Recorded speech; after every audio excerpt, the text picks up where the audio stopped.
dari PPT yang sudah Ibu tampilkan, kita hari ini mau belajar apa? Untuk subtopiknya apa?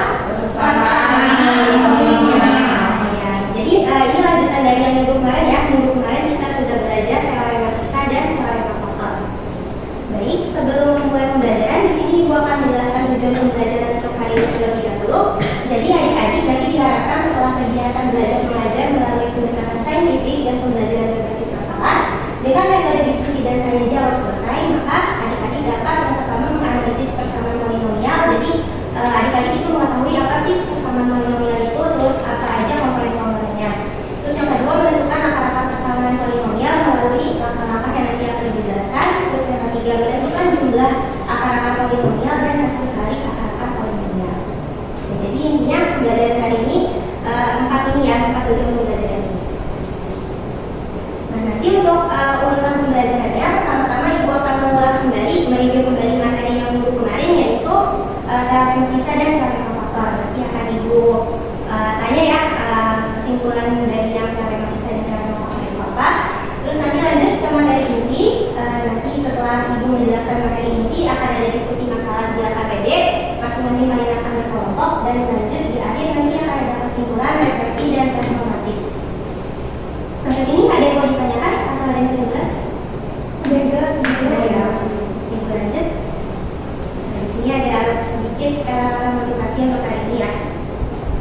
Baik, sebelum memulai pembelajaran, di sini Ibu akan menjelaskan terlebih dahulu manfaat polinomial dalam kehidupan. Jadi Ibu itu ingin adik-adik tidak merasa sia-sia gitu ya belajar polinomial, karena sebenarnya polinomial ini ada beberapa pemanfaatannya. Di sini Ibu tampilkan di beberapa bidang, contohnya bidang pangan, bidang bisnis, bidang olahraga, dan di terjun payung. Seperti itu. Jadi di bidang pangan itu contohnya kayak untuk pembuatan loyang kue, misalnya kita mau loyang kuenya itu kita buat lebih tinggi 5 cm atau lebih lebar 10 cm dari panjangnya dan sebagainya. Itu bisa pemanfaatan polinomial dan sebenarnya masih ada banyak lagi. Nah, untuk contoh soalnya untuk bidang pangan seperti ini ya, misalnya kayak toko kue, mereka itu ingin membuat panjang kuenya tersebut menjadi 4 cm lebih panjang. Terus untuk di bidang bisnis juga, misalnya ketersediaan bahan baku persamaannya ditentukan dengan persamaan polinomial, maka kita bisa mencari banyak dari handphone yang dapat diproduksi dan sisa bahan baku seperti itu. Lanjut. Nah, sebelum memulai pembelajaran, di sini Ibu akan memberikan suatu masalah terkait yang berkaitan dengan budaya. Nah, di sini ada yang tahu ini gambar apa? Masih salah. Ini tempat ini yang kemarin KTT G20 ada yang nonton di Bali. Patung Garuda Wisnu Kencana. Betul. Ini ada di Bali ya, tepatnya lokasinya itu ada di Bukit Unggaran, Jimbaran, Bali. Nah, patung ini berwujud Dewa Wisnu dalam agama Hindu, terus juga merupakan simbol dari misi penyelamatan lingkungan dan dunia. Nah, patung ini beratnya sekitar 4.000 ton, tingginya 75 meter dan lebarnya 60 meter. Nah, patung ini juga sebenarnya baru diresmikan oleh Presiden Jokowi pada 22 September tahun 2018. Nah, di sini ada pengaplikasian kasus atau masalah polinomial pada patung Garuda Wisnu Kencana ini. Di sini Ibu ingin adik-adik menonton video sebelumnya. Apa sih polinomial itu? Polinomial atau suku banyak adalah sebuah ungkapan aljabar yang variabelnya berpangkat bilangan cacar. Berikut adalah bentuk umum dari polinomial. Nah, sekarang saya akan memberikan satu contoh soal polinomial dalam kehidupan sehari-hari. Perkenalkan, beliau adalah Pak Bejo. Pak Bejo adalah seorang pembuat patung yang terkenal di kotanya. Suatu hari, beliau bertemu dengan salah satu kliennya yang meminta dibuatkan patung Garuda Wisnu Kencana versi kecil dengan budget yang murah. Karena memiliki budget yang murah, Pak Bejo pun memikirkan bagaimana cara yang tepat agar beliau tidak mengalami kerugian. Oleh karena itu, beliau akan membuat patung Garuda Wisnu Kencana dari semen yang dibentuk menggunakan silikon. Namun, dibutuhkan alas yang kuat dan bagus agar patung dapat berdiri. Oleh karena itu, Pak Bejo merancang sebuah wadah berbentuk balok dari bahan kayu sebagai cetakan untuk alas patung tersebut. Wadah kayu tersebut harus mampu diisi 4.000 ml semen. Selain itu, Pak Bejo menginginkan lebar wadah 5 cm lebih pendek dari panjangnya dan tinggi wadah 17 cm lebih pendek dari panjangnya.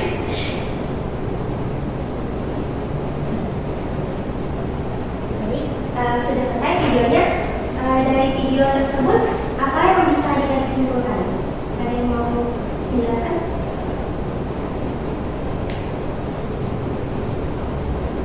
Ayo, siapa? Indi, Mbak? Jadi ini tadi tentang apa videonya? Intinya tentang apa? Pembuatan Dia patung ya? membuat patung. Patung, terus dia pengen buat apa? Alasnya berbentuk balok. Balok. Nah, dimana di sini disoal diketahui lebar wadahnya 5 cm lebih pendek dari panjang ya, dan untuk yang tingginya 17 cm lebih pendek dari panjang. Jadi yang ditanya berapakah ukuran panjang, lebar, dan tingginya si balok kayu untuk wadah si patung Garuda Wisnu Kencana itu. Nah, jadi nanti Ibu harapkan di akhir pembelajaran nanti adik-adik semua bisa menjawab permasalahan yang diberikan di awal ini ya. Sebelumnya, Di sini masuk ke materi prasyarat. Nah, sebelum Ibu mereview kembali materi prasyarat, ada yang bisa menjelaskan ke Ibu minggu kemarin tentang teorema sisa dan teorema faktor kita belajar apa aja? Ibu boleh? Jadi pada teorema sisa, jika membuat nol dari suatu pembagi polinomial disubstitusikan pada fungsi polinomial, maka hasilnya merupakan sisa polinomial tersebut. Kalau untuk teorema faktor itu, jika membuat nol dari faktor suatu fungsi polinomial disubstitusikan pada fungsi polinomial, maka hasilnya sama dengan nol. Oke, jadi betul ya, kalau pada si teorema sisa itu misalnya ada fx dibagi dengan x min a, maka apabila si pembuat nol dari pembaginya yaitu fa itu akan sama dengan sisa dari si polinomialnya ya. Kalau untuk teorema faktor, apabila ada fungsi polinomial fx memiliki faktor x min a, maka apabila dia disubstitusi fa itu akan sama dengan nol. Begitu, masih ingat ya adik-adik? Ibu lanjut. Nah, di sini kita masuk ke materi inti. Untuk materi yang pertama, persamaan. Nah, di sini ini sebenarnya step yang paling penting dari materi hari ini, yaitu langkah-langkah untuk mencari akar-akar rasional dari suatu persamaan suku banyak. Jadi intinya ada 3 langkah ya. 3 langkah yang pertama. Langkah yang pertama itu selidiki apakah jumlah koefisien dari fx itu sama dengan 0. Kalau misalnya dia jumlah koefisiennya sama dengan 1, maka si x sama dengan 1 akan menjadi akar dari si polinomial itu. Kalau misalnya tidak, lanjut ke langkah 2. Periksa apakah jumlah koefisien variabel berpangkat genap sama dengan jumlah koefisien dari si variabel yang berpangkat ganjil. Kalau misalnya dia sama antara si jumlah koefisien variabel berpangkat genap dan yang berpangkat ganjil, maka x sama dengan 1 akan menjadi akar dari si persamaan polinomial itu. Jika tidak, maka kita lanjut ke step 3, yaitu tentukan faktor dari si nilai mutlak A0-nya. Dilakukan dengan cara coba-coba. Sampai sini paham ya? Paham. Nah, di sini ada syarat sisa dulu. Oh ya, di sini ada video pembelajaran dari YouTube ya, YouTube MATLAB. Ibu berikan sebagai referensi tambahan kalau misalnya adik-adik ingin belajar kembali di rumah. Ini untuk video yang pertama tentang persamaan polinomial dan video kedua tentang teorema Pirkat. Nah, di sini Ibu sudah membentuk kelompok ya. Masing-masing kelompok itu akan berisi 4 orang siswa. Boleh di kelompok dulu. Sambil Ibu tampilkan apa ini.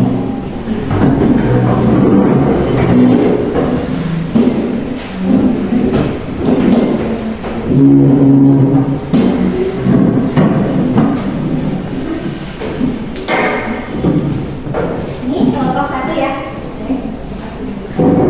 Ini kelompok 2. Nah, bisa dilihat ya di LKPD-nya itu udah Ibu tuliskan langkah-langkah pembelajaran. Jadi kan kalian itu satu kelompok ada 4 orang ya. Nah, ditentukan siapa yang akan menjadi ketua, siapa yang menjadi sekretaris, siapa yang menjadi presentator, dan siapa yang menjadi Jadi kalau untuk ketua itu tugasnya yang akan memimpin jalannya diskusi di kelompok tersebut, lalu nanti si sekretaris yang akan menulis hasil diskusinya, si presenter yang akan mempresentasikan hasil diskusi di depan, dan anggota yang akan menambahkan kalau misalnya hasil presentasinya ada yang kurang. Sebenarnya ketua dan sekretaris juga boleh menambahkan. Jadi ditentukan ya masing-masing perannya. Dan untuk kelompok 1 tidak perlu mengerjakan semua soal ya. Jadi kan di sini ada 4 soal. Kelompok 1 cukup mengerjakan soal nomor 1 aja, dan kelompok 2 cukup mengerjakan soal nomor 2 aja. Boleh, silakan berdiskusi.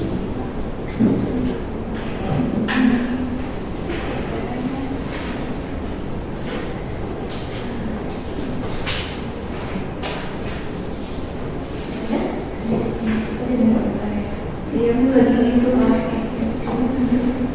Mana ada?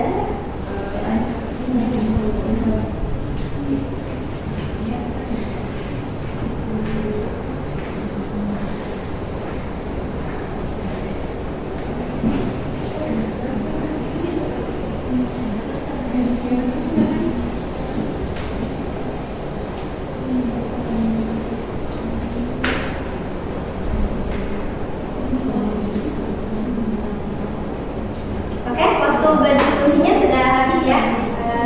Gimana, udah pada selesai semua belum? Sudah.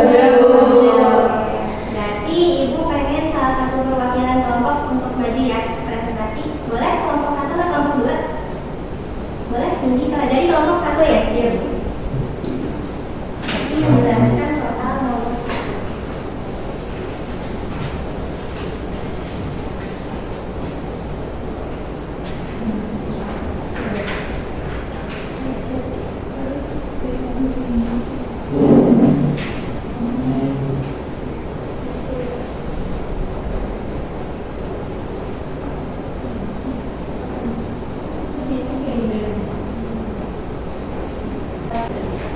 Boleh dijelaskan pertanyaannya? Oke.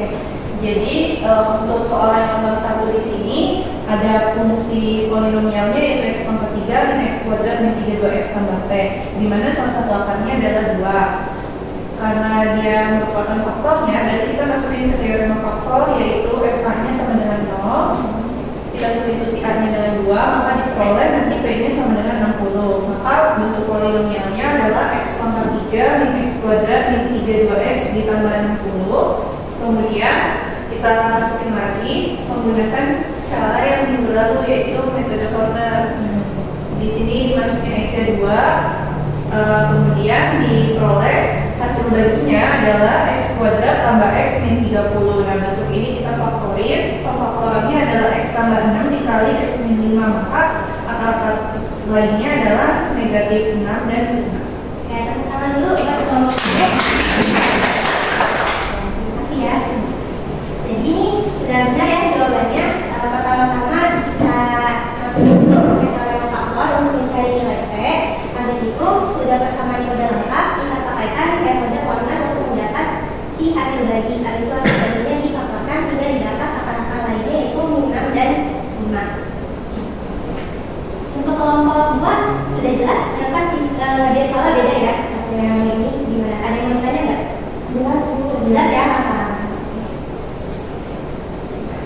Saya ibu lanjut. Nah, ini untuk pembahasan yang soal tadi yang awal tentang patung Garuda Wisnu Kencana. Ada yang udah selesai belum? Kelompok kami sudah. Oh boleh, silakan. Nah, dari kelompok 2 ya.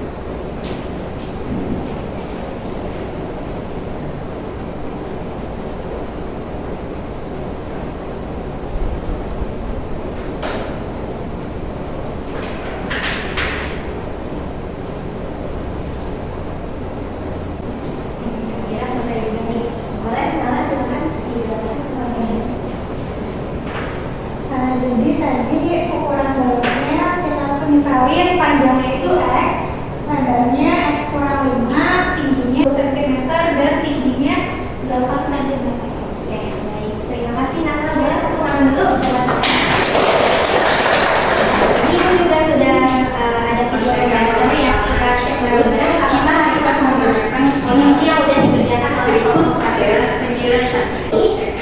Panjangnya 25, lebarnya 20, tingginya 8. Berarti sama ya jawabannya. Bisa Ibu lanjut. Nah, di tahap terakhir akan ada, tadi Ibu bilang apa? Kesimpulan, refleksi, dan transformatif ya adik-adik. Nah, untuk kesimpulan sendiri siapa yang mau menyimpulkan kesimpulan untuk materi hari ini? Saya Ibu. Boleh nanti? Oke, yang pertama langkah-langkah untuk menentukan faktor dari persamaan polinomial itu ada 3 Bu. Yang pertama, jika jumlah koefisien fx sama dengan 0, maka x sama dengan 1 itu akarnya. Jika tidak, nah lanjut ke langkah yang kedua. Nah, langkah yang kedua itu jika jumlah koefisien variabel pangkatnya genap itu sama dengan ganjil, maka x-nya sama dengan minus 1.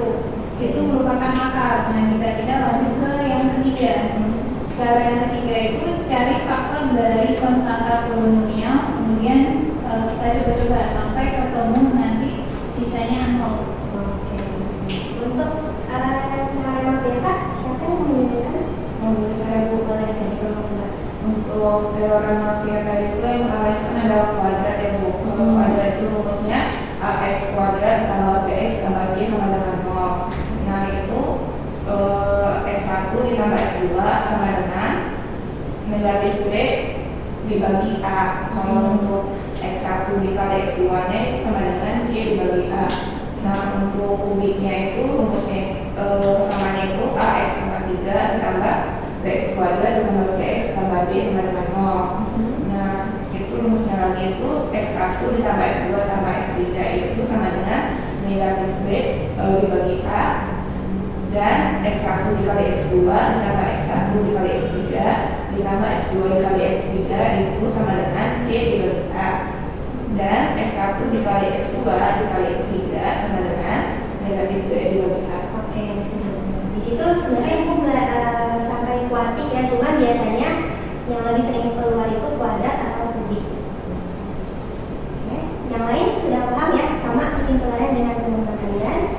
Bisa Ibu lanjut ke refleksi diri. Nah, di sini adik-adik boleh di-scan dulu. Sudah? Sudah. Nanti diisi dengan jujur ya pertanyaan-pertanyaannya. Di situ ada 4 pertanyaan. Jadi Ibu ingin melihat dari hasil refleksi ini apakah tujuan dari pembelajaran yang diharapkan sudah tercapai atau belum, dan apakah adik-adik sudah paham dengan materi hari ini. Lanjut untuk tes formatifnya, di sini ada 2 soal langsung dikerjakan hari ini ya sebelum pembelajaran yang berakhir, nanti dikumpulkan ke Ibu. Untuk ini individu ya, jangan berkelompok. Oke. Ibu kasih waktu sekitar 20 menit ya, cukup satu soal 10 menit 10 menit.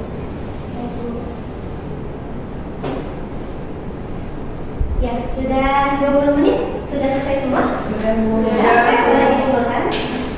Ya.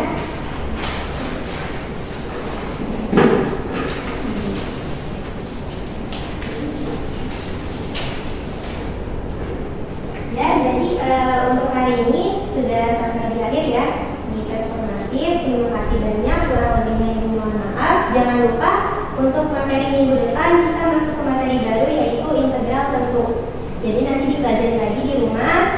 Jadi cukup sekian dari Ibu, kurang lebihnya mohon maaf. Wassalamualaikum warahmatullahi wabarakatuh. Waalaikumsalam